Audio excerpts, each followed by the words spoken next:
Jacques Higelin, ses enfants et leur mère réunis dans la douleur. Un dernier adieu avant de le laisser rejoindre les cieux. Ce jeudi 12 avril ont eu lieu les obsèques de Jacques Higelin. Des funérailles en grande pompe pour un grand monsieur de la musique, qui se sont déroulées en 2 temps. À lire aussi. Bertrand Cantat devrait s'occuper de ses 2 enfants, orphelins de leur mère. Richard Berry et Michel Sim, unis avec leur compagne pour les enfants. Marc et Sarah Lavoine divorcent, Yasmine, Roman, Milo. Qui sont leurs enfants.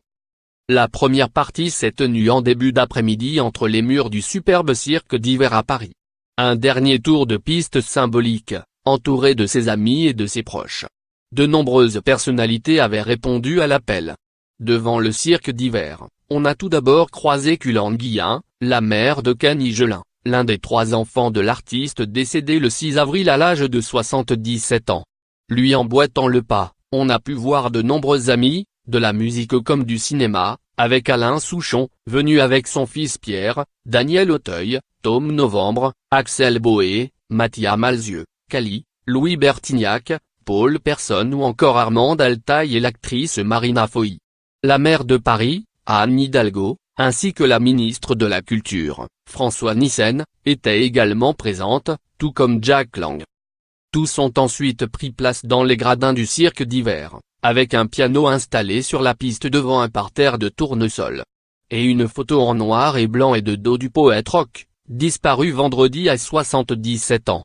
En dessous, l'inscription comportant ses 3 prénoms Jacques, Joseph, Victor d'Or, référence au nom de la série de concerts qu'il proposa du 14 décembre 1981 au 13 février 1982, au cirque d'hiver justement. Car au début des années 80, comme à Mogador ou au Casino de Paris, Higelin a laissé une trace indélébile dans cette salle. C'est le silence total quand arrive, au centre de la piste, le cercueil du grand absent du jour. La sono diffuse un dialogue entre le baladin et Jean-Louis Foulquier, le fondateur des Francopholies.